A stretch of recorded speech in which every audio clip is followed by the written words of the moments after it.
मैं आपको एक बहुत ही मजेदार कहानी सुनाने जा रही हूँ। गोनू झा एक दिन मिथिला बाजार में चहलकदमी कर रहे थे।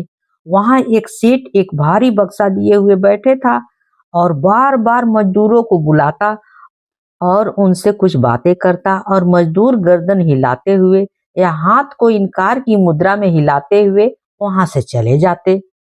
काफी देर तक बाजार के चौक पर यह नजारा देखने के बाद गोनू झा ने सोचा, चलो चलकर देखें कि माजरा क्या है। वैसे में वे इतना समझ चुके थे कि सेठ वह बक्सा उठाकर कहीं ले जाना चाहता है, मगर मजदूर कम मेहनताना के कारण इनकार करके वहां से चले जा रहे हैं। गोनू झा सेठ के पास पहुंचे और सेठ से पूछा, क्या बात है सेठ जी, बताइए, आप बहुत देर से यहाँ परेशान हाल में बैठे हैं। सेठ ने कहा, हाँ भाई, मुझे एक मजदूर चाहिए जो यह बक्सा उठाकर यहाँ से 3 कोस की दूरी पर जो गांव है वहां पहुंचा दे। गोनू झा ने कहा, मैं भी यहाँ काम की तलाश में आया हूँ, चलिए मैं ही पहुंचा दूं। बोलिए मजदूरी क्या देंगे। सेठ मुस्कुराया और बोला, मेरे पास देने के लिए 3 अनमोल उपदेश हैं जो मैं हर एक कोस पर तुम्हें एक एक करके दूंगा। गोनू झा ने कहा, यानी पैसा रुपया कुछ नहीं, खाना खुराकी भी नहीं, सिर्फ उपदेश। सेठ ने कहा, हाँ, 3 अनमोल उपदेश जिससे तुम्हारा जीवन बदल सकता है। गोनू झा ने मजदूर की तरह ही हाव भाव बनाते हुए कहा, सो तो ठीक है, मगर उपदेश हर आधा कोस पर दे दीजिए। सेठ ने कहा, ठीक है, मगर तीसरा और अंतिम उपदेश सुनने के बाद तुम्हें 3 कोस चलकर तुम्हें उस गांव तक पहुंचने का वादा करना होगा, समझे। गोनू झा ने वादा कर लिया।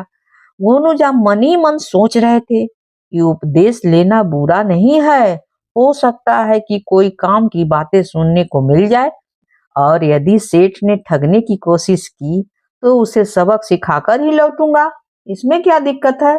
जब गोनू झा बक्सा उठाने के लिए झुके तो सेठ ने कहा, हाँ जरा सावधानी से, इसमें बेहद नाजुक चीजें रखी हुई हैं। गोनू झा ने सावधानी पूर्वक सिर पर बक्सा उठा लिया। आधा कोस चला तो सेठ से कहा, सेठ जी, पहला उपदेश दे दीजिए। ऐसे आदमी पर भरोसा न करना जो कहे कि केवल अपना पेट भरने से अच्छा है भूखा रह जाना, सेठ ने उपदेश दिया। गोनू झा को सेठ की बात बहुत पसंद आई। जब गोनू झा दूसरे आधे कोस में प्रवेश कर गए तब दूसरा उपदेश सुनने की बेचैनी होने लगी। उन्होंने सेठ से दूसरा उपदेश देने को कहा।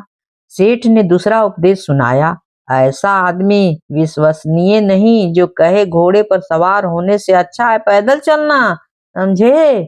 गोनू झा यह सुनकर शांत रह गए। बात ठीक भी थी कि जब घोड़ा हो तो पैदल क्यों चले।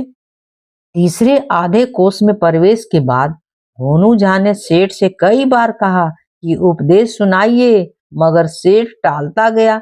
जब कुछ ही दूर बचे तो गोनू झा रुक गए और बोले, अब तीसरा और अंतिम उपदेश दे ही दीजिए सेठ जी, वरना अब मैं एक कदम आगे नहीं बढ़ूंगा। यदि आप यह सोच रहे हैं कि तीसरा उपदेश सुनने के बाद मैं यह बक्सा आपके स्थान तक नहीं पहुंचाऊंगा तो यह बात आप अपने मन से निकाल दीजिए। मैं ब्राह्मण हूँ और झूठा वादा नहीं करता हूँ। विवश होकर सेठ ने तीसरा उपदेश सुनाया, उस आदमी पर भरोसा मत करना जो कहे कि संसार में तुमसे भी बड़ा कोई मूर्ख होगा, समझे। गोनू झा को बात समझ में आ गई कि सेठ उससे मुफ्त में बक्सा ढुलवा कर उन्हें संसार का सबसे बड़ा मूर्ख बता रहा है, मगर वे चुपचाप चलते रहे।